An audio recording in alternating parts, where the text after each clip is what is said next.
Assalamualaikum warahmatullahi wabarakatuh, teman-teman. Sebelum kita mempraktekkan mendownload atau mengunduh dan menginstal aplikasi VirtualBox serta menjelajahi antarmuka dari VirtualBox, teman-teman sebenarnya teman-teman bisa mendapatkan sertifikat pelatihan pengenalan VirtualBox ini di domain mox.cybermu.ac.id ya.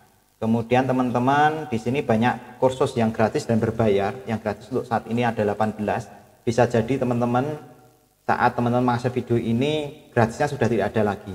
Judulnya untuk video yang teman-teman lihat sekarang, kalau teman-teman pengen mendapatkan sertifikat ya, kurang lebih teman-teman akan mendapatkan sertifikat setara dengan 10 jam yang bisa teman-teman gunakan untuk berbagai hal ya. Judulnya adalah virtualisasi komputer menggunakan VM VirtualBox dari Oracle. Ya, teman-teman bisa mendaftar di sini. Loginnya silahkan mendaftar secara mandiri ya. Ini betul-betul gratis. Teman-teman bisa login menggunakan akun Google ya. Klik login saja, teman-teman langsung otomatis bisa masuk. Kemudian melengkapi profil. Nah, teman-teman langsung bisa mengikuti course video yang ditampilkan di YouTube ini dan mendapatkan sertifikat. Kalau teman-teman tidak berminat sertifikatnya, pengen menonton video ini juga boleh, silahkan ya, ini juga gratis. Jadi jika pengen dapat sertifikat langsung teman-teman akses mox.cybermu.ac.id. Nah, selanjutnya kita masuk ke pokok materinya, yaitu pertama adalah mendownload dan menginstal VirtualBox. Jadi yang pertama kali teman-teman silahkan mengakses di domain ini virtualbox.org ya. Kemudian teman-teman ada tampilan seperti ini ya, langsung saja teman-teman lari di bagian download VirtualBox 7.0. Jadi saat video ini dibuat versi VirtualBox-nya 7.8. silahkan diklik, bisa jadi teman-teman saat menonton video ini VirtualBox-nya sudah baru. Silahkan teman-teman boleh menggunakan versi baru atau teman-teman menggunakan versi yang seperti di video. Kemudian sebelum kita masuk ke download aplikasi VirtualBox, teman-teman perlu saya informasikan saya menggunakan sistem operasi Windows 10 Enterprise ya, yang 64 bit ya. Silahkan teman-teman download ya. Di sini ada Windows Host, ada Mac OS, ada Linux Distribution, ada Solaris Host, ada Solaris 11 IPS Host. Jadi sistem operasi aplikasi VirtualBox ini masih berjalan di sistem operasi yang lain. Ya, kalau saya kebetulan menggunakan Windows 10 teman-teman yang 64 bit. Silahkan teman-teman nanti menyesuaikan. Artinya VirtualBox ini tidak berdiri sendiri ya teman-teman. Jadi dia masih numpang dengan OS yang lain atau sistem operasi yang lain. Silahkan teman-teman langsung klik saja, langsung teman-teman simpan, save. Nah teman-teman saat proses download ini nanti tergantung dari kecepatan internet teman-teman ya. Kemudian selanjutnya jikalau teman-teman kok menggunakan versi VirtualBox versi 7.0.18 ternyata tidak berjalan sebagaimana mestinya, teman-teman bisa mendownload VirtualBox yang versi lampau, yaitu geser saja di bagian bawah ini teman-teman ya, di bagian VirtualBox older builds ya, atau VirtualBox yang dibangun atau dibuat versi bawahnya.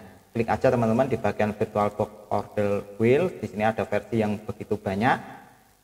Sudah ada penjelasannya. Yang versi 7 itu aktif dalam maintenance terus, akan ada versi minornya.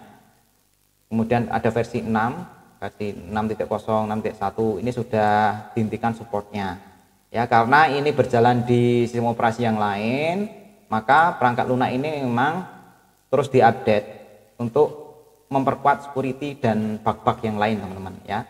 Kalau saya sarankan ambillah VirtualBox yang versi terbaru ya. Tapi kalau nanti tidak jalan silahkan teman-teman mendownload dari versi yang ke-6. Kalau 6.0 nggak jalan langsung versi yang ke-5, 5 nggak jalan versi ke-4 dan seterusnya ya.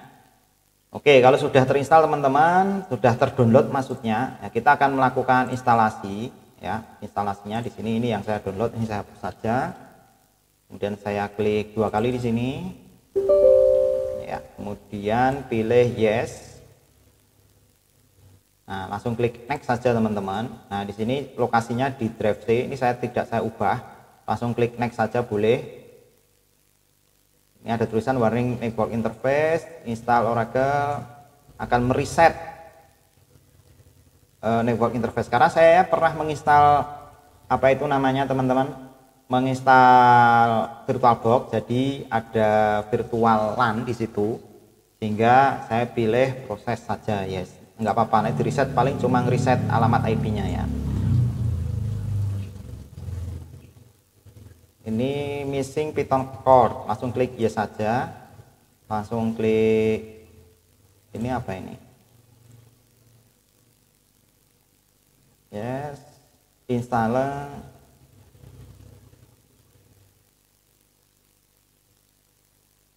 Oke, ini akan diikutkan ya proses instalasi no. Jadi ini minta persetujuan bahwa akan ada sebuah perangkat lunak yang namanya Python Core ya. Kita pilih ya saja, kemudian klik install. Jadi ini VirtualBox ini betul-betul transparan. Jadi kalau ada tambahan perangkat lunak yang lain, dia akan menyampaikan kepada penggunanya. Jangan kaget kalau ada tambahan perangkat lunak. Kemudian kalau sudah, klik Start Oracle VM VirtualBox, dicentang aja boleh.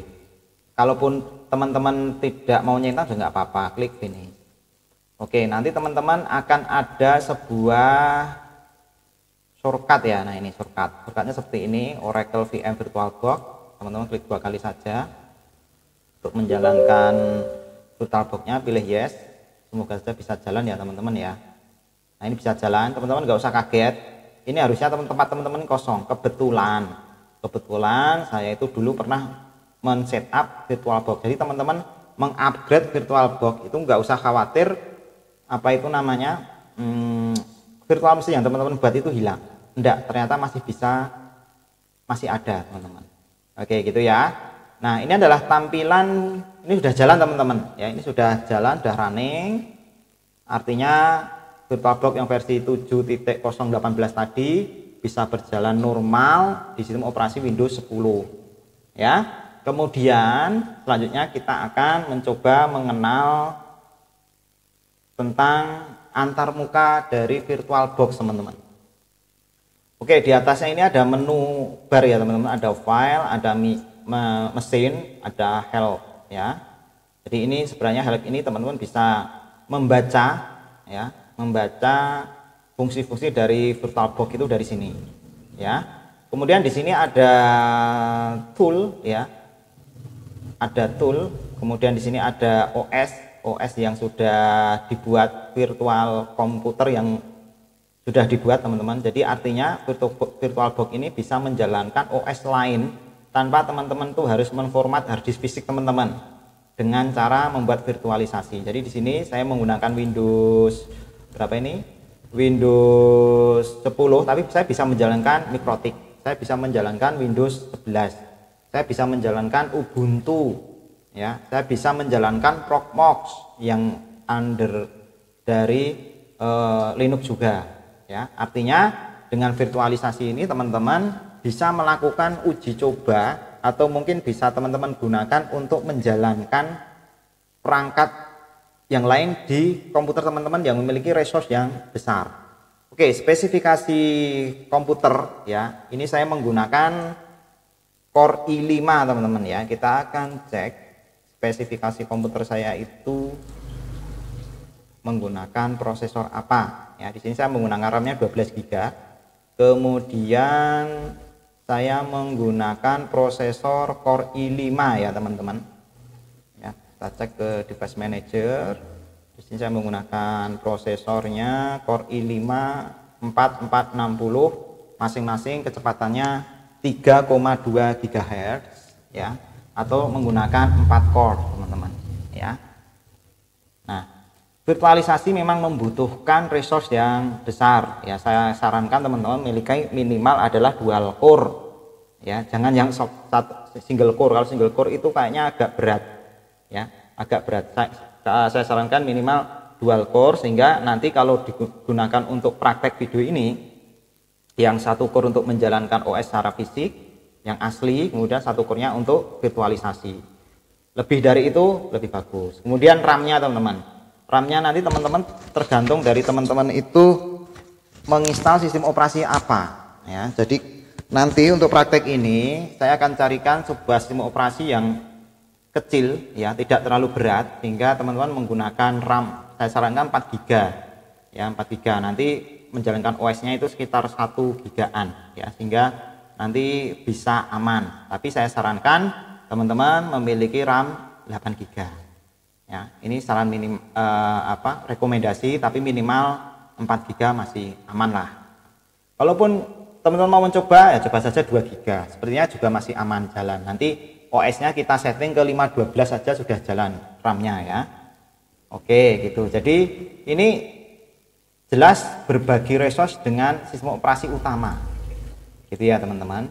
Kemudian yang sebelah kanan di sini ada new ya. New ini digunakan untuk membuat virtual mesin yang baru. Kemudian ada plus add ini untuk memasukkan virtual mesin ya yang sudah pernah dibuat. Jadi misalnya teman-teman pernah membuat di komputer yang lain, kemudian teman-teman copy paste di sini, teman bisa add di sini ya, tinggal dicari saja virtual mesinnya dengan format XML atau .vbox. Jadi konfigurasi dari VirtualBox itu hasil simpanan ini ya, kalau teman lihat ini nanti ada sebuah file namanya kemudian .vbox, inilah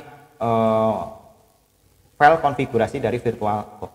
Kemudian setting ya, setting ini untuk men-setting virtual mesinnya. Ini contohnya saya memilih Windows 10, nanti teman bisa klik setting. Nah di sini teman-teman ada beberapa informasi tergantung dari sistem operasinya. Rata-rata nanti isinya ini ada general, ada sistem, ada display, ada storage, ada audio, ada network, ada serial port, ada USB, ada share folder, ada user interface ya. Jadi general ini nanti isinya ada basic, itu nama teman-teman bisa ganti. Windowsnya teman harus masukkan bener ya, install Windows Microsoft Windows atau Linux, atau teman nggak tahu itu bisa versinya jangan sampai keliru.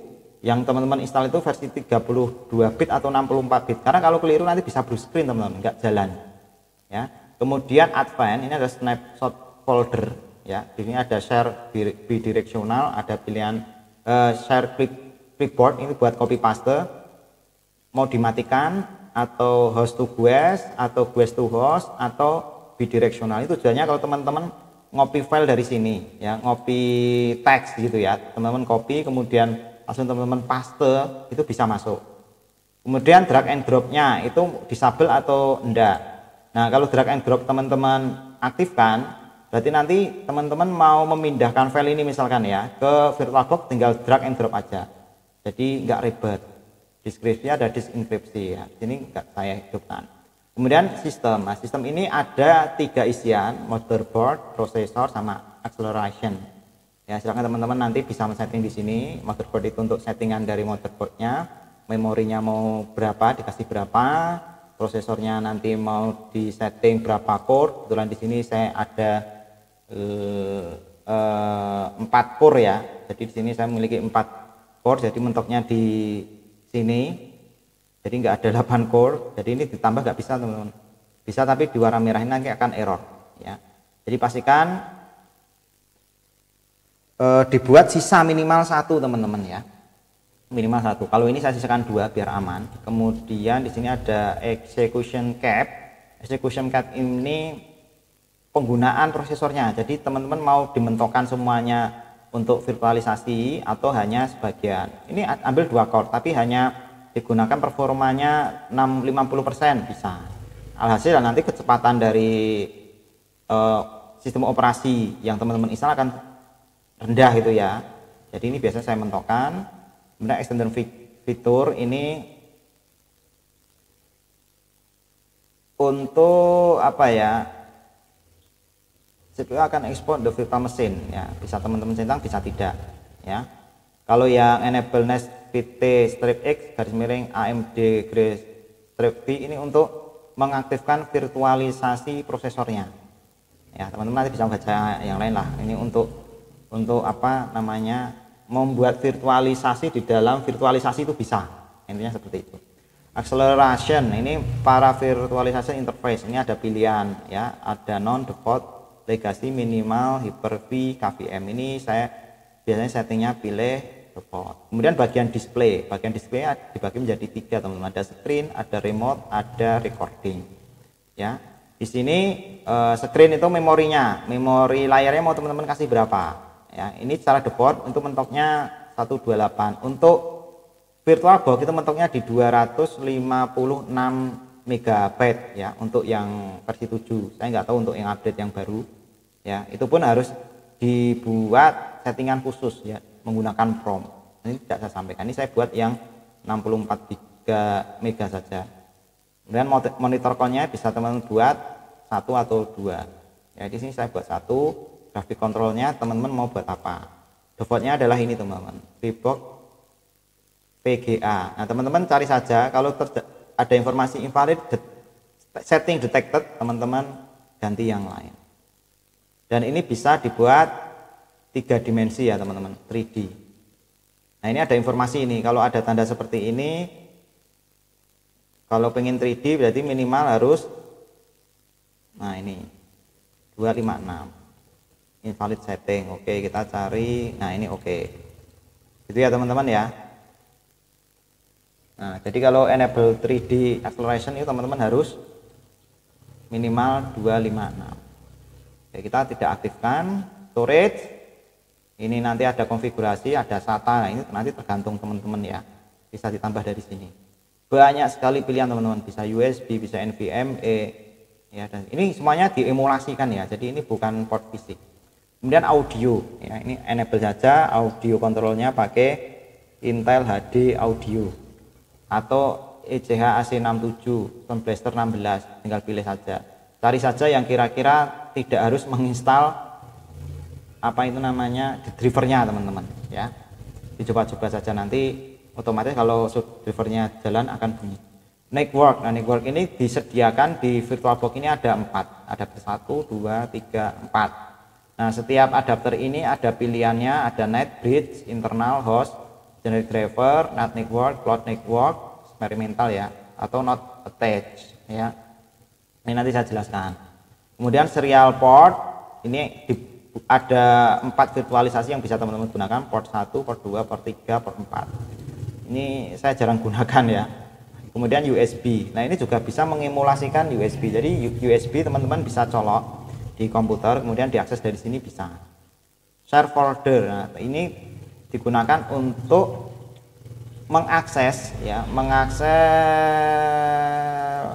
drive fisik teman-teman itu hanya dengan memasukkan folder di sini.